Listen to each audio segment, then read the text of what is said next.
Puji Tuhan, haleluya.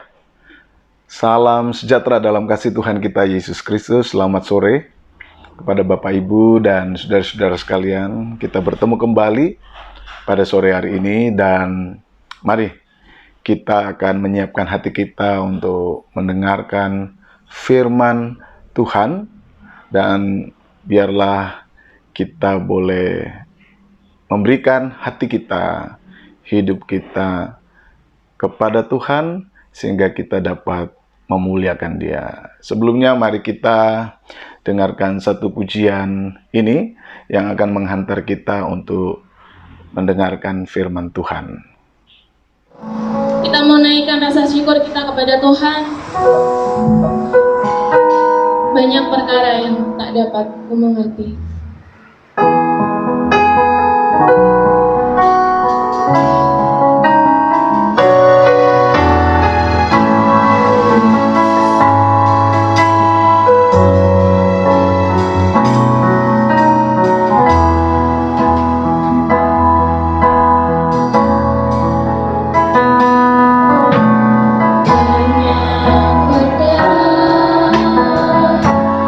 Yang tak dapat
Puji Tuhan, Bapak, Ibu, dan Saudara sekalian.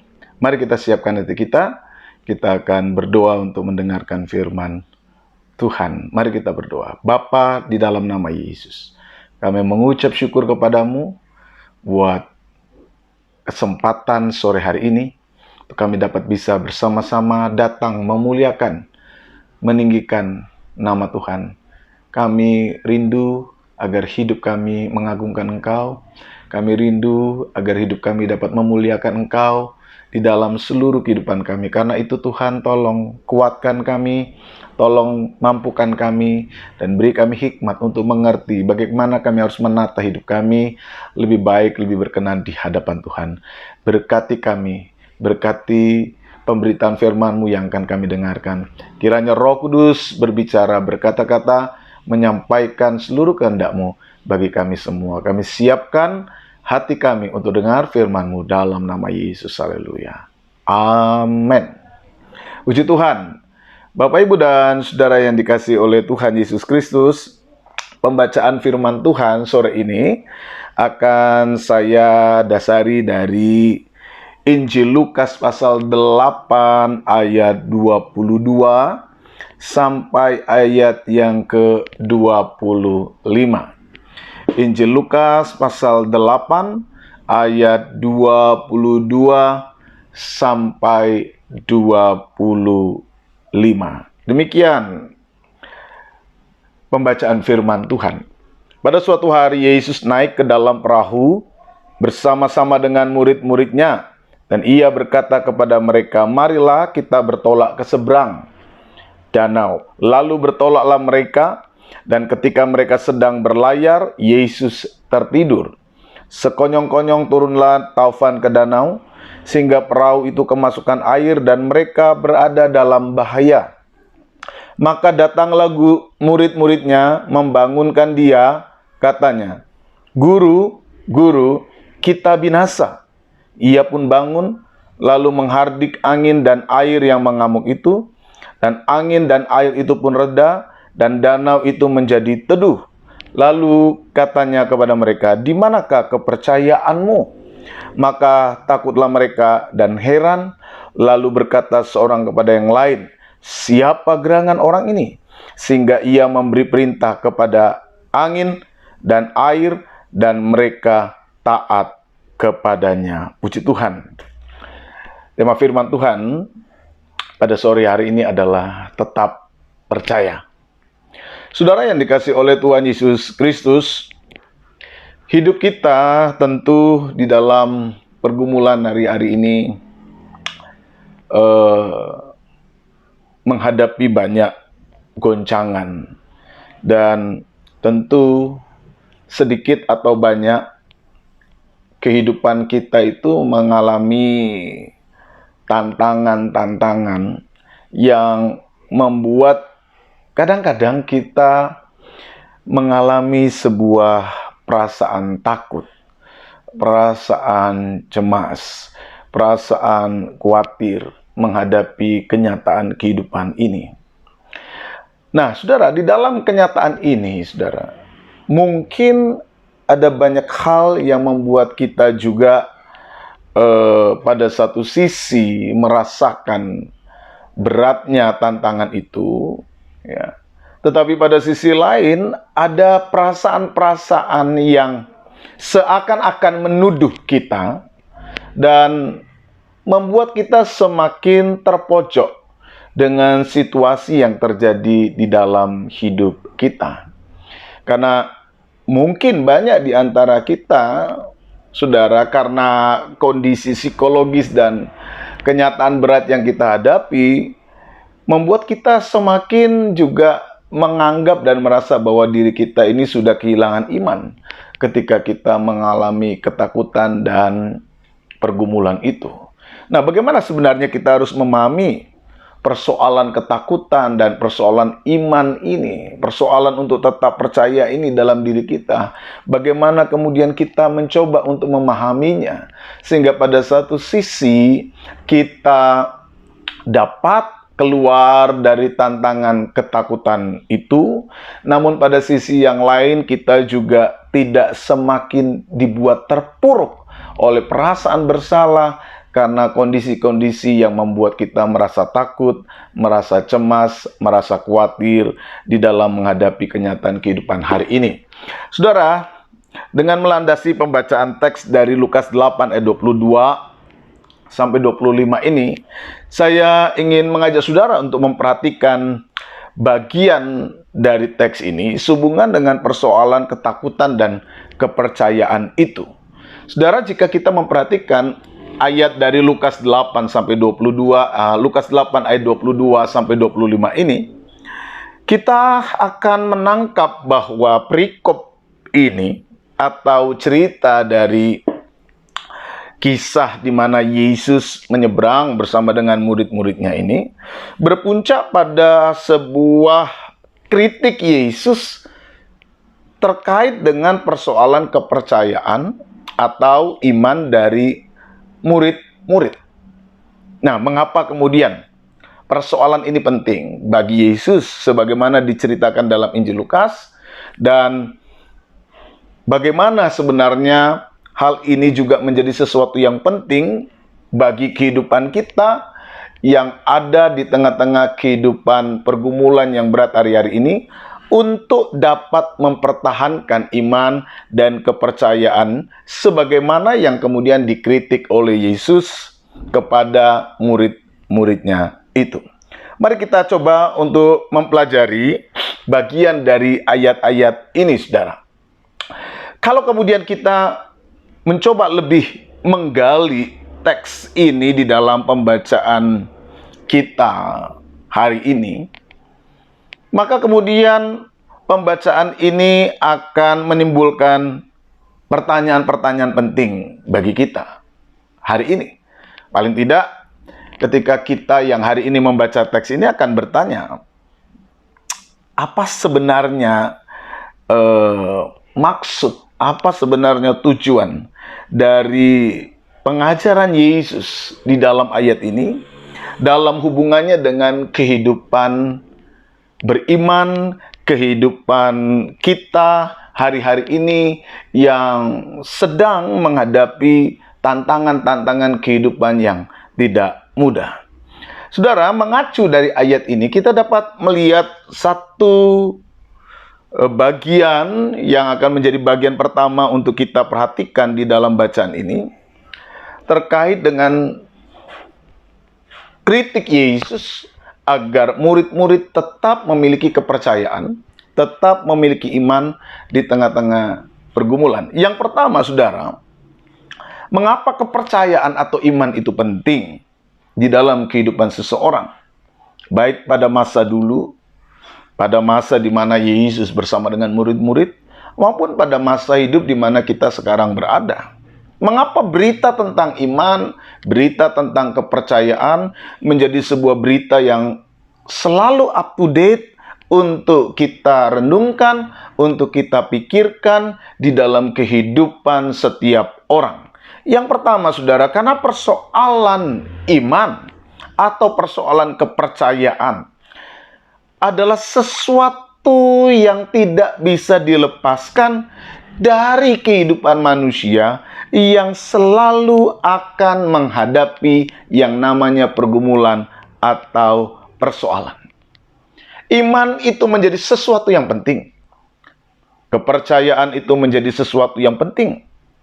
Karena kehidupan manusia sebenarnya tidak pernah dilepaskan dan tidak pernah terlepas dari yang namanya tantangan dan pergumulan itu. Narasi teks yang kita baca ini sungguh-sungguh membuat kita sadar tentang kenyataan yang namanya pergumulan dan masalah itu.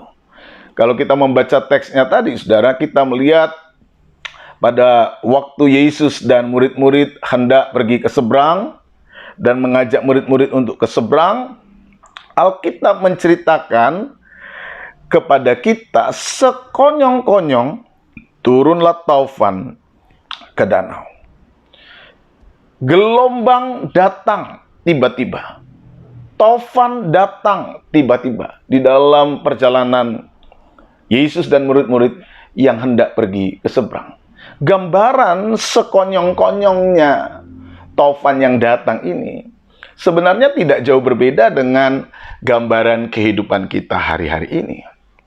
Di mana persoalan itu dapat sekonyong-konyong tiba, sekonyong-konyong datang, tiba-tiba melanda, tiba-tiba menghadang, tiba-tiba menghadirkan sebuah gejolak besar seperti kondisi yang kita hadapi hari-hari ini. Siapa yang pernah kemudian menyangka bahwa di tahun ini masyarakat dunia akan mengalami sebuah goncangan besar akibat pandemik yang dimunculkan oleh suatu virus yang kemudian kita kenal sebagai COVID-19 ini, saudara. Siapa yang pernah menyangka? Dan siapa yang kemudian pernah untuk memikirkan hal ini? Ya, walaupun mungkin ada prediksi-prediksi yang katanya sudah disampaikan, namun secara umum, saudara, dengan kenyataan kehidupan yang kita lihat, apa yang terjadi hari-hari ini, itu sebenarnya menggambarkan bahwa memang masyarakat dunia itu tidak siap dan tidak pernah menyangka akan adanya situasi seperti ini. Nah, ini adalah sebuah gambaran bahwa yang namanya masalah, namanya pergumulan, namanya persoalan dapat datang sekonyong-konyong dalam hidup manusia. Seperti Taufan yang tiba-tiba datang melanda kehidupan murid-murid dan Yesus yang hendak pergi ke seberang. Sekonyong-konyong mereka tiba. Sekonyong-konyong Taufan datang. Tidak ada yang kemudian menduga. Siapa yang kemudian menduga bahwa banyak kemudian bisnis, kehidupan manusia yang terganggu, stabilitas pekerjaan yang terganggu, kondisi kehidupan keluarga yang terganggu. Bapak, Ibu, Saudara yang mungkin mengalami dampak akibat situasi ini juga mungkin tidak pernah berpikir akan hadirnya sebuah situasi kehidupan yang berat seperti ini. Tidak ada yang kemudian mungkin menyangka hal ini. Bukankah ini sebuah gambaran kenyataan fakta dari kehidupan bahwa masalah itu dapat datang tiba-tiba? Saudara, menghadapi kenyataan sekonyong-konyongnya masalah, pergumulan yang datang dalam diri seseorang, apa sebenarnya yang perlu untuk dibangun, perlu untuk disiapkan, perlu untuk dimiliki oleh setiap orang? Perikop yang kita baca ini mengingatkan bahwa imanlah yang sangat dibutuhkan, imanlah yang sangat diperlukan di dalam diri setiap orang untuk dapat menghadapi tantangan kehidupan, masalah kehidupan yang sekonyong-konyong datang bagaikan Taufan yang tiba-tiba datang menghantam perahu kehidupan murid-murid. Taufan masalah itu datang sekonyong-konyong menghantam kehidupan anak-anak Tuhan. Biduk perahu kehidupan manusia hari-hari ini. Itu semua terhantam. Apa yang kemudian bisa membuat kehidupan seseorang itu pada akhirnya tetap kuat? Ayat yang kita baca ini mengingatkan kepada kita tentang satu hal yang perlu sekali untuk kita jaga, untuk kita pelihara. Apakah itu?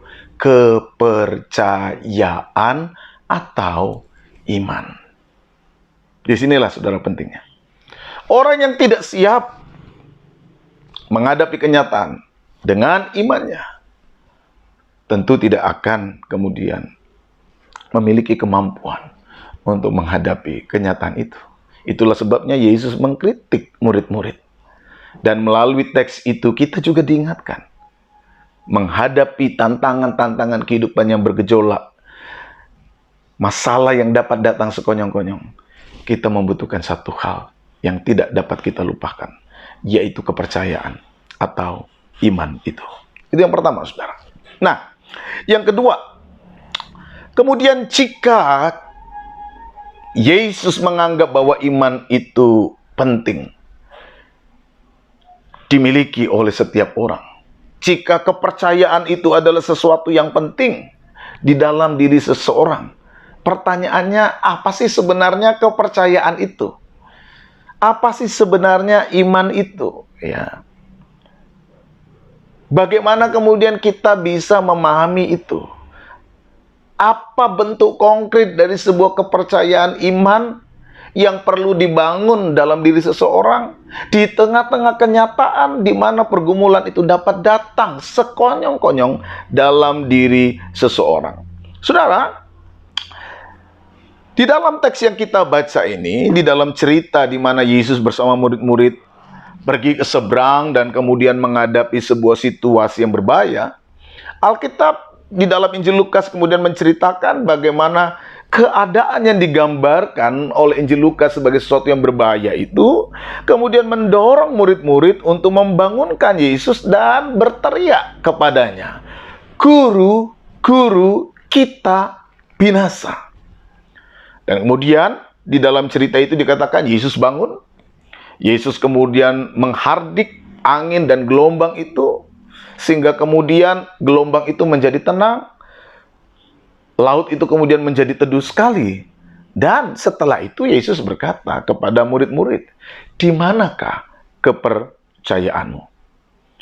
Mungkin kita bertanya kepada teks ini, sebenarnya apa sih masalah yang ada di dalam diri murid-murid ini? Apa sih yang kemudian dikritik oleh Yesus dengan mengatakan, "Di mana kepercayaanmu?" Memang situasinya sangat berbahaya pada waktu itu. Kapal sudah mulai kemasukan air, perahu sudah mulai kemasukan air. Dan tentu sebagai orang yang sangat berpengalaman dalam dunia laut, dunia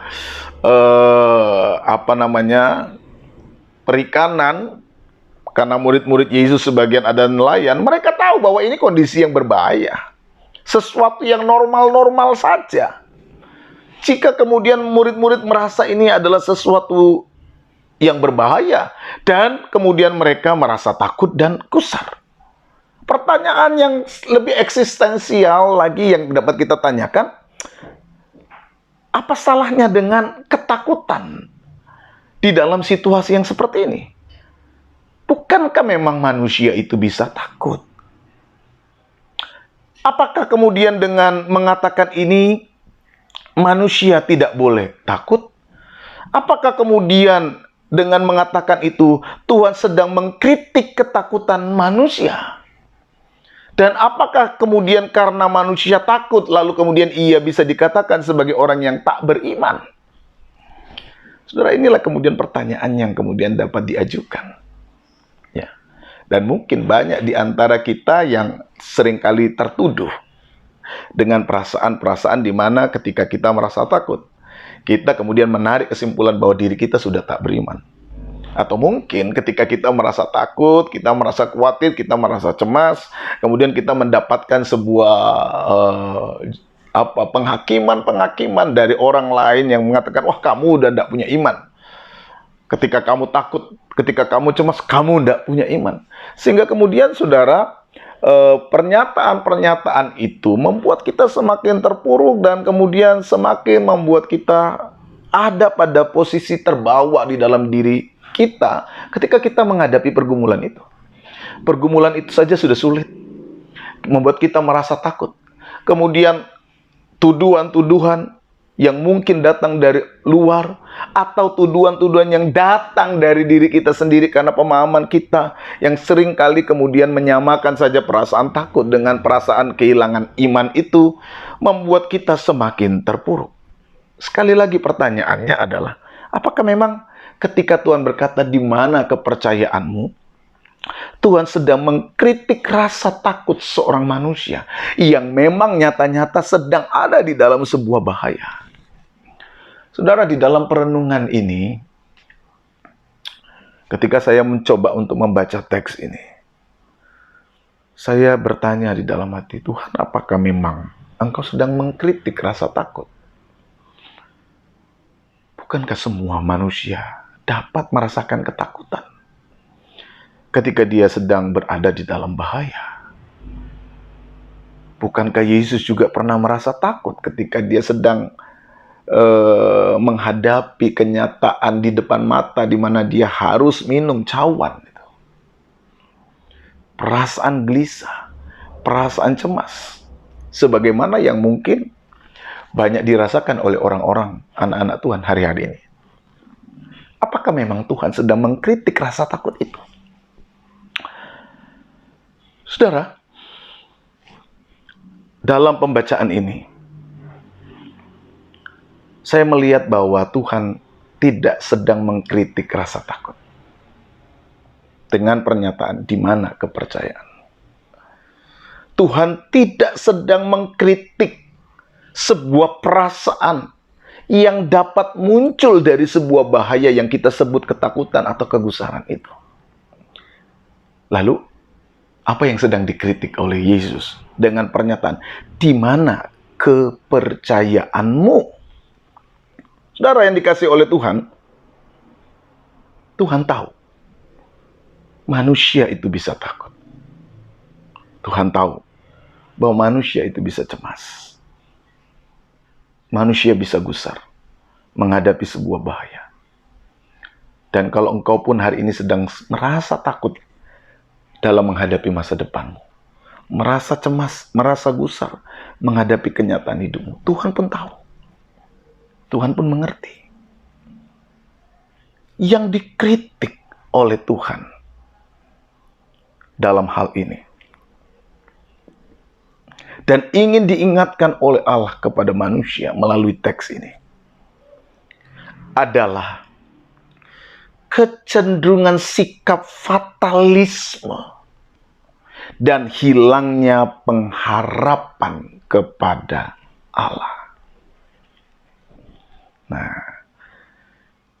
yang dikritik oleh Yesus di dalam Injil Lukas ini adalah sikap fatalisme dan hilangnya pengharapan akan adanya jalan keluar itu. Itulah yang kemudian membuat Yesus berkata kepada murid-murid, di mana kepercayaanmu? Jadi Tuhan tidak mengkritik rasa takut kita. Manusia dapat takut. Ya. Yang Tuhan kritik adalah kemudian sikap fatalisme. Ketika murid-murid berkata, Guru, Guru, kita binasa. Kita binasa. Kesimpulan yang dialami oleh dan ditarik oleh murid-murid ketika bahaya itu apa? Kita binasa. Ini yang sebenarnya ingin dikritik oleh Yesus. Ini sebenarnya hal yang ingin disampaikan oleh penulis Injil Lukas. Inilah berita yang ingin dibawa oleh Allah melalui penulis-penulis Alkitab ke seluruh dunia untuk disampaikan bahwa jangan sampai tantangan kehidupan itu membuat kita kehilangan pengharapan. Mengapa? Karena sebenarnya di dalam kehidupan anak-anak Tuhan ada kehadiran Allah di dalam wujud Tuhan Yesus Kristus yang pada waktu itu hadir di dalam perahu murid-murid. Saudara yang dikasihi oleh Tuhan, dalam pergumulan kita di dunia ini, hal apa juga yang paling sebenarnya membahayakan hidup kita? Saudara, hal yang paling membahayakan itu bukan hanya sekedar tantangan yang kita hadapi, tetapi hilangnya pengharapan yang juga dikritik oleh Tuhan Yesus kepada murid-murid di dalam Injil Lukas ini. Manusia tidak boleh kehilangan pengharapan. Kita tidak boleh kehilangan kepercayaan. Ketika kepercayaan, iman yang diwujudkan di dalam semangat pengharapan itu hilang, disitulah sebenarnya kita, manusia, sungguh-sungguh kehilangan potensi dan hal terbesar yang dapat membuat hidupnya menjadi bahagia dan bermakna. Ketika kemudian teks itu lanjut di dalam ayat berikutnya, barulah kita kemudian dapat menemukan mengapa sebenarnya murid-murid tidak memiliki keyakinan dan pengharapan. Karena mereka belum mengenal siapa Yesus itu sebenarnya. Kalau di dalam kasus murid-murid belum mengenal Yesus, bagaimana dengan kehidupan orang percaya? Mungkin tidak sama persis situasinya. Kita mungkin di dalam pengenalan kita sudah mengenal Tuhan. Ya, Tuhan itu juru selamat. Tuhan itu Allah yang sudah menyelamatkan kita. Tetapi yang jadi persoalan adalah bagaimana penghayatan tentang Tuhan itu diberi tempat dalam diri kita. Ini persoalan kita hari-hari ini. Kalau di dalam masalah Injil Lukas ini, Injil Lukas ingin menunjukkan bahwa memang murid-murid sampai pada waktu itu belum mengenal Yesus secara sungguh-sungguh. Sehingga mereka hanya berkata, "Guru-guru, kita binasa." Sebuah istilah yang sangat khas di dalam Injil Lukas. Guru-guru, kita binasa. Dan di dalam ayat yang terakhir dikatakan mereka bertanya, siapa manusia ini? Sehingga angin, gelombang tunduk kepadanya. Mereka belum punya pengenalan akan Tuhan. Dan itu berarti bahwa Lukas ingin menunjukkan siapakah Yesus itu. Nah, dalam diri kita manusia modern, persoalannya di mana? Seringkali, saudara, kita harus akui, kita sudah mengenal Tuhan. Namun pengenalan itu adalah sebuah pengenalan yang mungkin hanya ada di dalam tataran teori, tataran deskripsi, hanya sekedar sebuah pengenalan doktrinal, tak lebih dari itu. Saudara, melalui pembacaan ini kita ingin dibawa untuk lebih menghayati kehidupan keberimanan itu. Karena kepercayaan itu tidak dapat dilepaskan dari yang namanya pengenalan. Bagaimana kemudian kita dapat mengenal Allah? Ya, tentu kita harus membawa hidup kita sungguh-sungguh di dalam persekutuan dengan Allah, baik melalui doa, melalui firman, maupun melalui pengalaman kehidupan sehari-hari. Ya. Pengalaman kehidupan kita sehari-hari. Dan bagaimana kita berinteraksi dengan firman di dalam kenyataan hidup kita. Itu menghadirkan pengalaman demi pengalaman. Dan setiap pengalaman demi pengalaman akan menjadi sebuah guru yang baik bagi kita di dalam menghadapi kenyataan hidup ini. Itu berarti menjadi seorang Kristen tidak hanya cukup hanya sampai berteori. Tetapi kita harus terus membangun persekutuan itu di dalam pengalaman. Membangun persekutuan Tuhan di dalam pengalaman. Firman dan rohnya itu terwujud di dalam sebuah interaksi yang unik di dalam pengalaman kehidupan kita.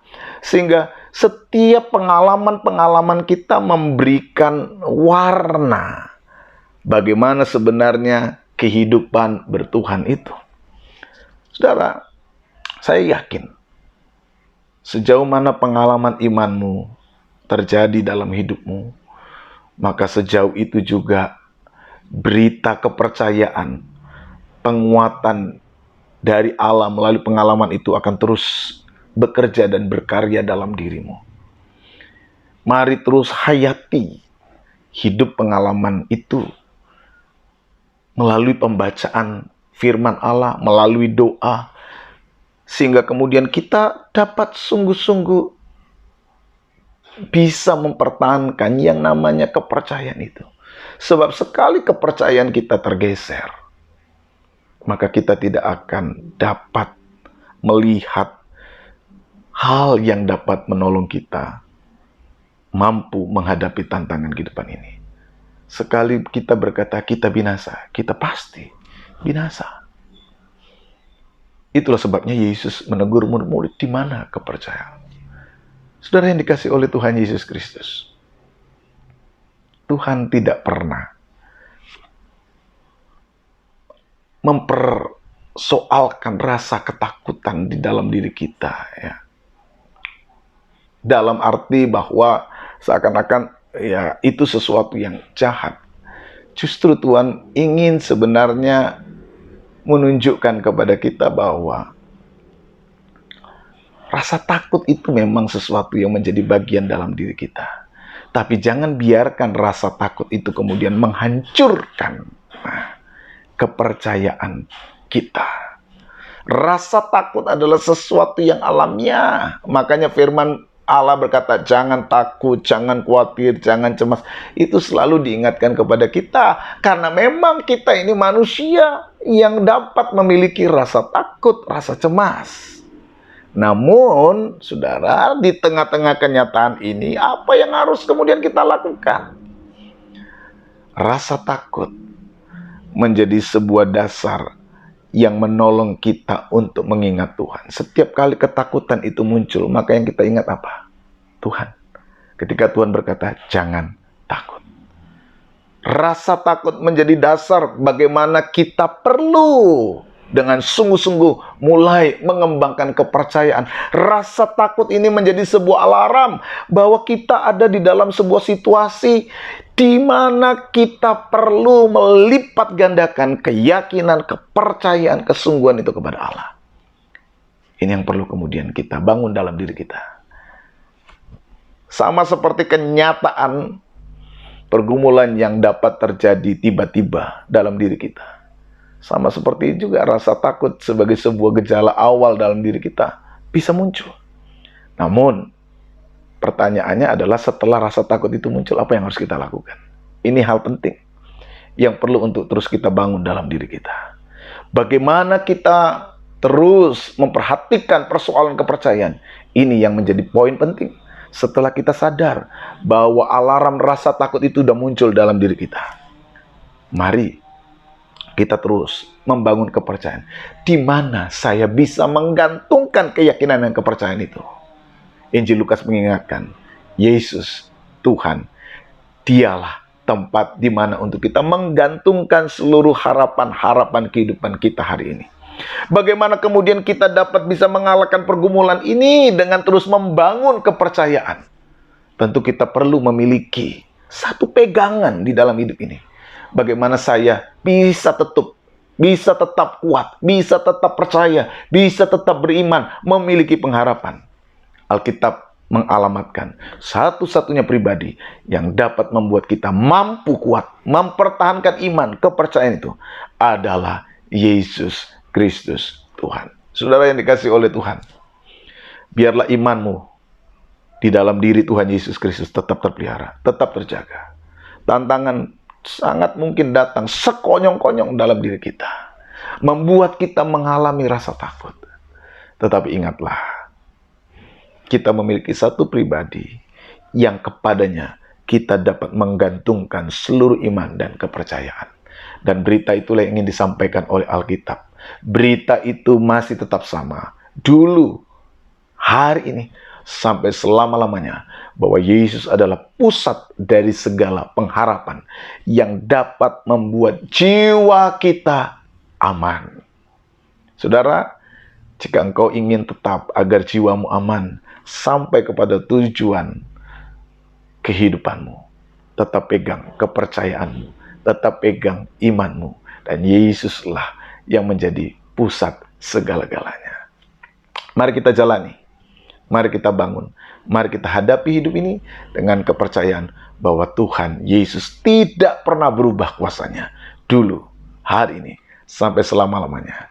Disitulah kita dapat menggantungkan seluruh kepercayaan kita kepadanya. Tuhan kiranya menguatkan saudara, Tuhan kiranya memampukan saudara, dan menolong kita menghadapi setiap pergumulan kehidupan kita hari-hari ini. Tuhan memberkati kita sekalian. Mari kita bersama-sama bersatu dalam doa. Bapa, di dalam nama Yesus, firman-Mu sudah disampaikan. Firman-Mu sudah didengarkan. Mari Engkau pimpin kami, manusia yang lemah ini. Mari Engkau tolong kami, manusia yang dapat dikuasai oleh ketakutan dan kecemasan. Teguhkan iman kami ya Tuhan. Tambahkan iman kami yang lemah ini. Kuatkan terus. Kami mau terus percaya. Kami mau terus beriman kepada Tuhan yang mempunyai kuasa atas langit dan bumi ini. Kepadamu kami percaya. Kepadamu kami berharap. Kepadamu kami memohonkan pertolongan. Hamba berdoa buat setiap jemaat-Mu, anak-anak-Mu yang hari-hari ini mengalami pergumulan. Tolong mereka semua. Kuatkan mereka semua. Mampukan mereka semua. mereka yang sudah mulai lemah menghadapi tantangan hidup ini. Kuatkan mereka, ya Tuhan. Bela, jaga, lindungi kehidupan anak-anak. Mampukan mereka untuk hidup dalam perkenanan-Mu. Kami mohon berkat-Mu kiranya turun atas kami semua. Terima kasih Bapa. Terima kasih Yesus. Sebentar kami akan menutup persekutuan kami sore ini. Kiranya kami mohon berkat-Mu turun atas kami semua. Saudaraku yang terkasih, terimalah berkat Tuhan. Kiranya anugerah damai sejahtera dari Tuhan Yesus, kasih Allah Bapa dalam persekutuan Roh Kudus, menyertai engkau hari ini sampai selama-lamanya. Dalam berkat nama Tuhan Yesus Kristus. Haleluya. Amin. Tetap percaya, tetap beriman, Tuhan akan menolong kita sekalian. Haleluya. Puji Tuhan.